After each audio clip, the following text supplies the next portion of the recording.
Y también conversaremos con la abogada y promotora de derechos humanos Alexandra Chirinos sobre el incremento de las cifras de feminicidios en el país.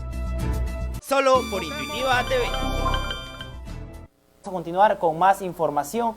Como se sabe, cada 25 de noviembre se conmemora el Día Internacional de la Eliminación de la Violencia contra la Mujer. No obstante, durante los últimos años se han reportado más de 760 casos de mujeres quienes han perdido la vida en hechos de feminicidio en este país. Muy lamentable tener que dar esas noticias, ¿no? Este tipo de información, pero es la realidad, lo que estamos viviendo día con día en el Perú. Vamos a hablar con Alexandra Chirinos, quien es abogada y promotora de los derechos humanos, en una entrevista muy amena sobre el Día Internacional de la Eliminación de la Violencia contra la Mujer. Muy buenas tardes, Alexandra. Gracias por la entrevista. ¿Cómo estás? ¿Cómo están? Buenas tardes. Gracias a ustedes por el espacio. Gracias a ti por la entrevista. Quería abordar esto un poco iniciando por el enfoque de género que se está dando. Eliana Rebollar, representante de la Defensoría del Pueblo, sostuvo que si no hay un enfoque de género, las víctimas terminan siendo responsabilizadas por la violencia que sufren a manos de sus parejas o familiares de alguna forma. Esto se les excluye del sistema de atención. ¿Cómo podemos agilizar o de alguna forma arreglar este tipo de problemas en el Perú? Mira, aquí creo que tenemos que tener un poquito de apertura en el análisis. El enfoque de género o los programas que tienden a combatir aparentemente la violencia contra las mujeres no son de ahora. Tenemos un programa desde el 2001, que es el Programa Nacional contra la Violencia Sexual y Familiar, que a partir del 2019 es el programa Aurora, programa bandera del Ministerio de la Mujer y Poblaciones Vulnerables.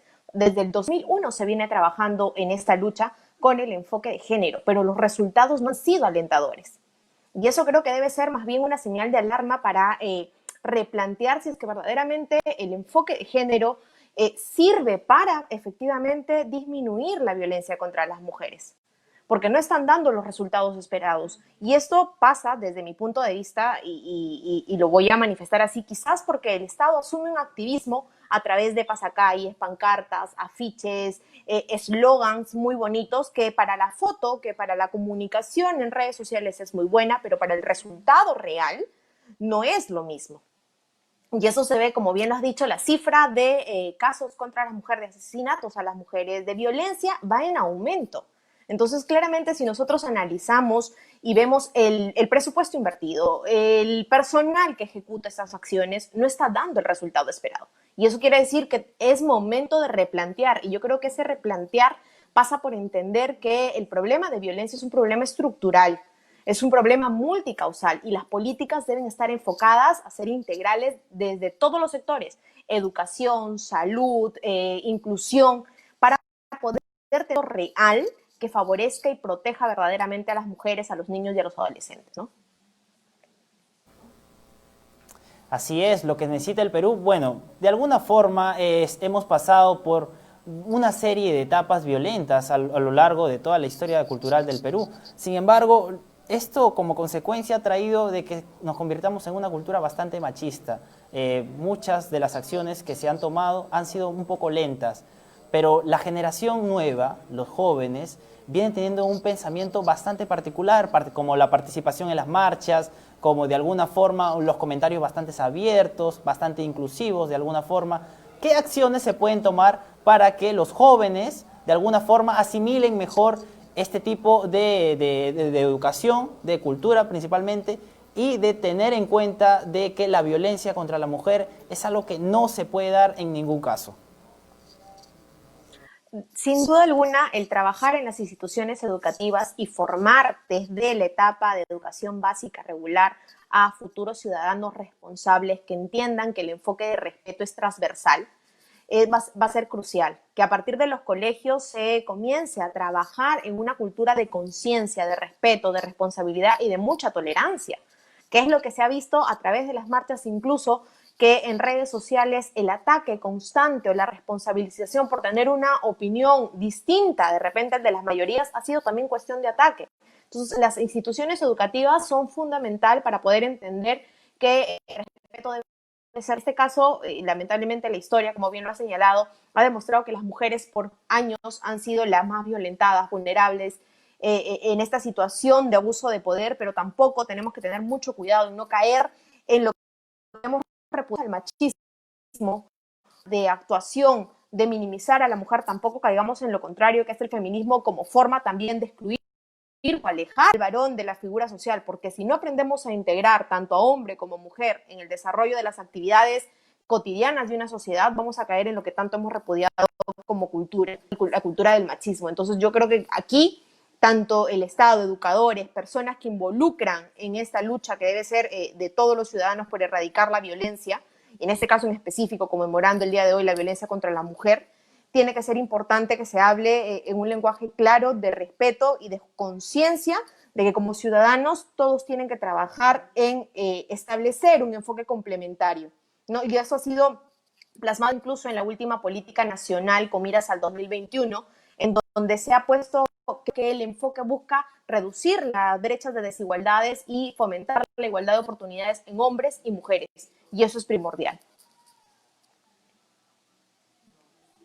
Importante este tipo, ¿no?, de comentarios frente a toda la situación que está pasando. Frente a este Día Internacional de la Eliminación de la Violencia contra la Mujer, la presidenta del Consejo de Ministros, Violeta Bermúdez, se manifestó lanzando esta campaña, ¿no?, que en realidad ya se venía trabajando desde antes. Yo me sumo. Este tipo de acciones que ya se han viralizado en redes sociales, ¿qué tan importantes son y cuál es el trato al que hay que tener sin llegar a esos extremos, ¿no? De por un lado hablar exageradamente del patriarcado, del machismo, y por el otro lado tampoco irnos al extremo del feminismo, sino embarcarnos en una situación central que integre a los ciudadanos. Por ejemplo, este tipo de campañas, yo me sumo, ¿qué tan importantes serían a futuro? Mira, yo creo que aquí es importante hablar de medición. Nosotros hemos apostado por una gestión pública en los últimos años de presupuesto por resultados.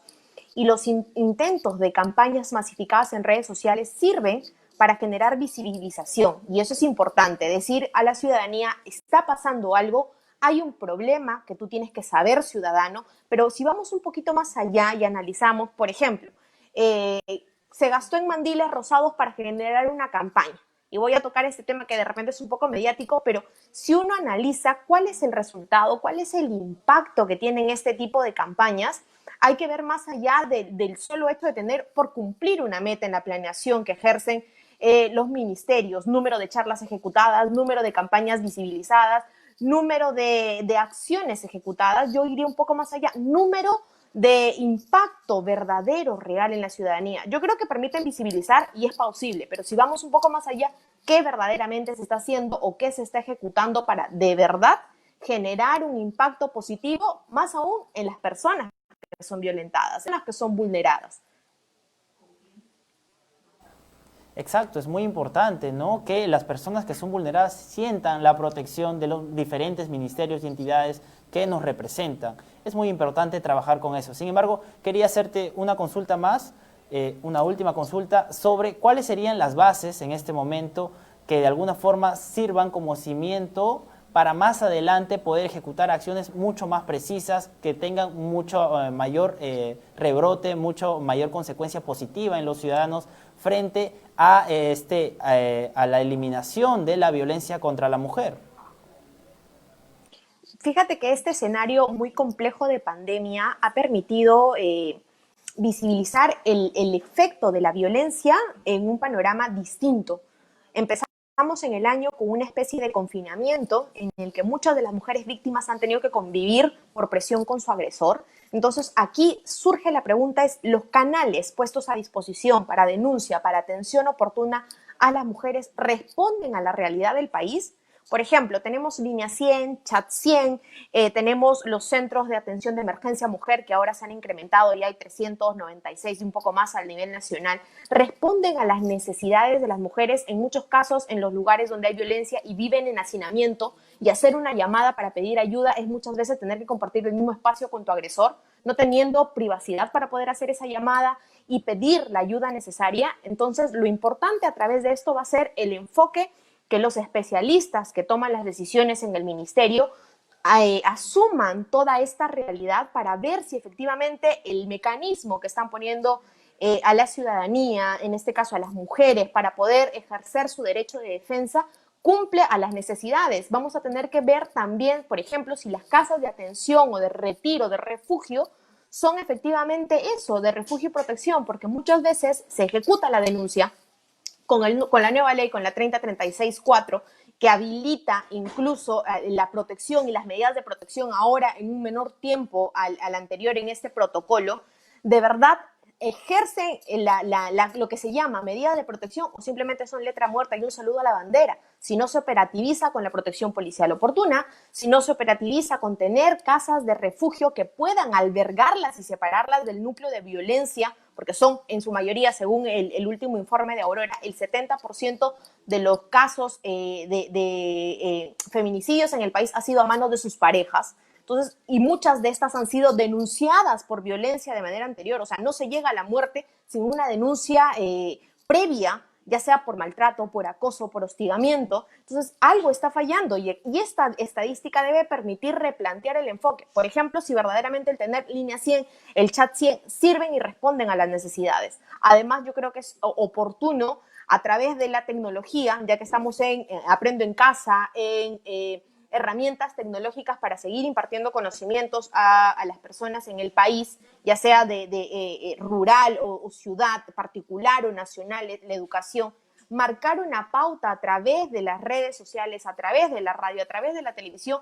con mensajes propositivos de respeto. Y yo creo que a través de esos espacios, buscar, además del aprendo en casa con las habilidades matemáticas comunicacionales, también generar espacios de respeto y de mensajes claros de integración familiar, de juego, de actividades en casa, de respeto y tolerancia en el hogar, de funciones que tienen que ser participativas tanto para papá, mamá e hijos, porque si nosotros segregamos, creo yo, e independizamos la figura femenina de la masculina y los hijos, el núcleo social, que es la familia por excelencia, donde se aprenden las primeras normas y pautas, se queda desprotegido, de nada va a servir independizar a ciudadanos que crean en respeto si en el núcleo principal no han aprendido a respetar normas, luego tendremos ciudadanos que tampoco aprendan a respetar las leyes, ¿no?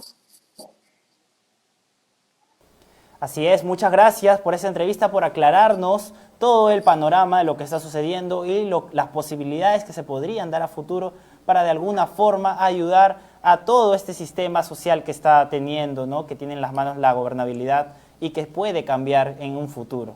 Muchas gracias por esa entrevista, Alexandra Chirinos, quien es abogada y promotora de los derechos humanos. Esperamos que nos podamos comunicar en un futuro para poder seguir dialogando de este tema tan importante.